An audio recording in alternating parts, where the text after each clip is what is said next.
their meeting? This is after the meeting. After Eisav, they split, right? They have their reunion, they split.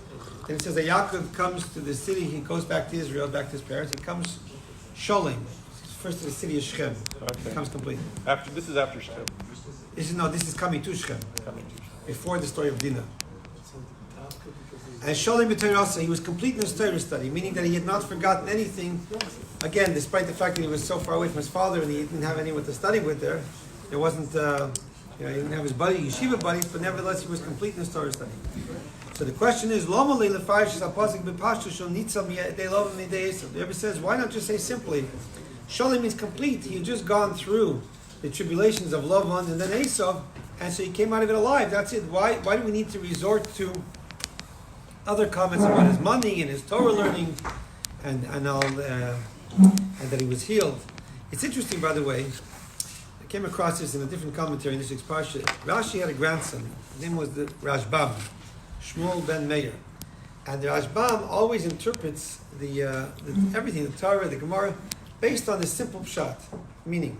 And he takes issue with his grandfather because he says, Rashi, you said, in your introduction, you said you came to interpret the Torah so a child can understand it, right? But yet so many times Rashi resorts to a medrash. And the Rashbam says, why do you got to go to the medrash for? Just take the simple meaning. And there's a quote I came across that the Rashbam said that later in his life, Rashi said to him, his grandfather, that if only I had more time, I would write more commentaries because every time I study the Torah, again, I come to new insights. But, I'm out of time. It's only 24 hours in the day. It's interesting. Rashi didn't finish his commentary in the Gemara, or he didn't finish his revision or something. And that's where Rashbam is in part of the Gemara. Right. Well, also, I think part of it may have been lost, no? No? Wasn't it? I think so. It is interesting, by the way, in those places where you have the Rashbam and Rashi both commenting on the same thing, Rashbam is typically a lot longer. So he may be more connected to the simple meaning, but he sure is not as concise as his grandfather. Rashi says in 3 lines, it takes him 8 lines. All right, Hadavar Yuvan Bagdoma Shal Acheres. There's another question here. When Yaakov was on the way to Haran, right, leaving Israel, God promised him, I'm going to take care of you, I got your back, I'll watch over you, don't worry about it, it's all going to be good. So why then does the Torah need to emphasize that he came back Sholem? Now, if you remember a few days ago we had the question, why was Yaakov feeling so humble? Remember, and he says to God, Katainti, I'm humbled by all the kindness, right? Like, why was he worried of Eisav, right? It says, by Yira Yaakov Miyad, Yaakov was very scared. Why was he scared? Didn't God say to him, you're going to come back okay? You got God's assurance, why are you afraid, right? So here he asks the question differently. Why even bother to tell us that Yaakov returned to Israel, to Shechem, Sholem, complete? Obviously. If God said you're going to come back home in one piece, you're coming home in one piece. What's the big deal, right? Well, what are you worried about, right?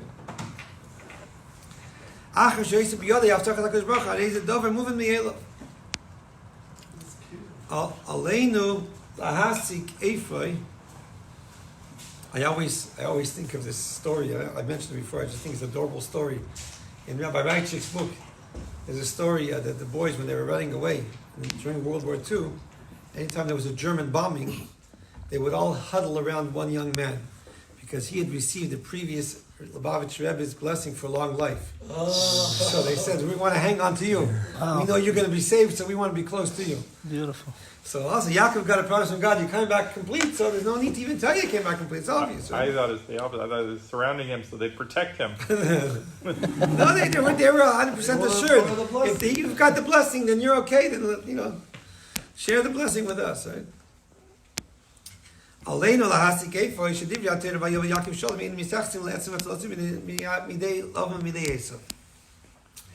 come to the conclusion, therefore, that the words Vayova Yakov Sholem, the Yaakov returned, Sholem complete, are not really related to the fact that he had engaged Lavan and Eisav. That's a side issue. Ella, here the Torah wishes to note something which is not included in the original blessing or promise of God to Yaakov. And therefore Rashi says, what else did Yaakov manage to hang on to besides his physical body? That's obvious that he was okay physically. And therefore Rashi explains it was his Torah, it was his money, and it was the fact that he was healed from his limping. It's brought down in many places, like the Ramban says this, and Pirkei Rabbi Eliezer, and other Medrash says that Yaakov's journey to Lavan is really the forerunner of Golus, of Am Yisrael, the exile that we are currently in. And that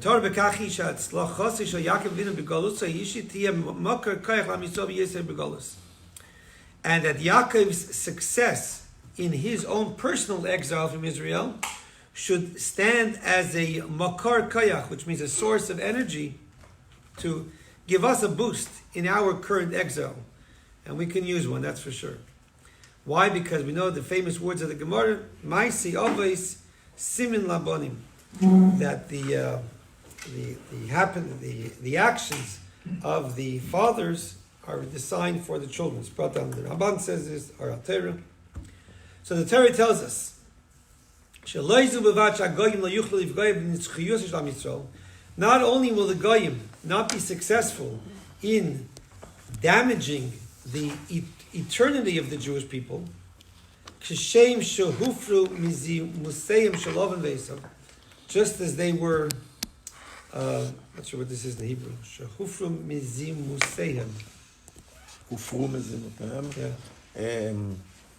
and mezima is a scheme, like a scheme to do something bad. And hufru is and separate, like no? it was Removed, like rescued. removed, or yeah. So they were saved from the Reversed, evil or- schemes from Lavan Eisav. Yeah. Elish Am Yisrael Yetzishov. So not only were they saved, but they came back complete. In other words, they weren't even harmed. Golus. And what he's saying here is that the same is true of us in Golus. So what he's trying to say here is, what he is saying, is that just as Yaakov survived his personal exile and came out of it unharmed, and even though he was technically harmed by the limping, but he was quickly healed from that, that the same is true with us in our exile as well. So what does it mean? Now he goes through each one of the three stages. Sholem begufay. One of the things that happens in Golus is called Yisurim. Yisurim is suffering. The purpose is to arouse within the Jew the ability to have Mesiras Nefesh, self-sacrifice. The Torah assures us that in the end of days, in the end of times, all the suffering will be completely and absolutely eradicated. That at the end of time, there will be no remnant of all the suffering we had to endure in Golus, and we will come out of it sholem, complete. What about money? Just as Yaakov inherited tremendous wealth, he worked for it actually, he worked for it by Lavan, right? So too, it says that Golus, the purpose of Golus is for the Jewish people to receive many good things that are in the world, and in order to be able to elevate them into matters of holiness. Like we always speak about the sparks. This is the reason why a Jew has to be involved in the world. Right? Why do we have to be involved in this physical world? We want to learn Torah. Leave me alone. Let me climb on the mountain and bug off me. Right? Just Sounds good. send me my villa and Volvo and I'm good to go, right? Why do I have to go to work? Bummer, right? It's always, has anyone ever met a Jew who won the lottery or made it big in the stock market and said, all right, I'm retiring, I'm going to learn Torah? You meet the guy who's 30 years old, right? He made $1 billion and now he's retired. He sold his company and whatever. What's he doing? Traveling the world, blowing his money, investing, right? It'd be nice to meet sometimes a scholar who says, I can sit and learn Torah for the rest of my life. I made it. I don't need to worry about anything. Doesn't work that way, unfortunately, because God wants you to be involved in the world because He wants you to transform and elevate the world.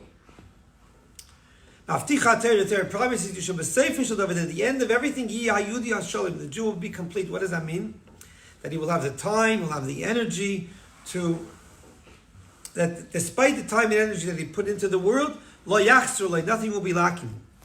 When the Gula will come, Mashiach will come,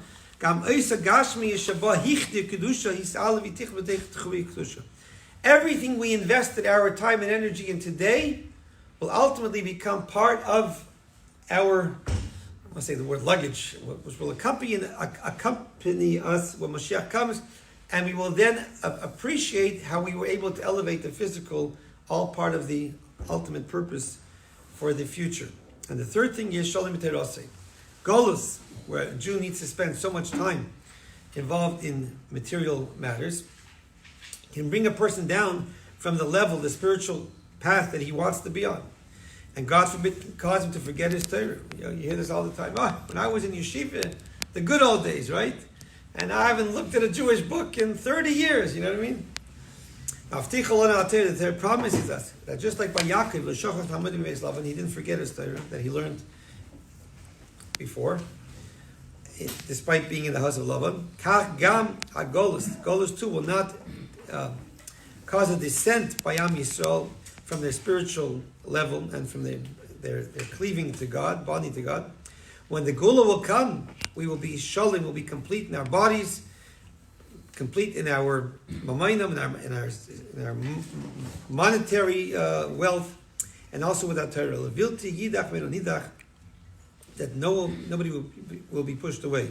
It's interesting, it says that there is no other nation in the world other than the Jews that have had to endure multiple exiles. Most nations, when conquered, let alone when exiled from their land, that's it, they cease to exist. It takes some time, and you don't hear from them, they're gone. Yeah, they get absorbed in the... They get absorbed, right. The Jews have never been able to be absorbed. As much, part of the anti-Semitism is, every other nation, when they get conquered, the conquered nation says, okay, you come with us and we're going to assimilate you. And with the Jews, it doesn't work that way. You come with us, but we're not going to let you assimilate. We like the Russians. We hate you, we don't want you here, but we're not going to let you leave either. I think every nation that ever persecuted us. We hate your guts, but we don't want you to leave. And we go through one exile, and another exile, and a third exile. It doesn't help. We're still here. They can't get rid of us. And that's because in Vayikra, the Torah tells us, in the Tefach, in the curses, God says that He's giving us the promise that despite everything we go through, I'll have you back for eternity.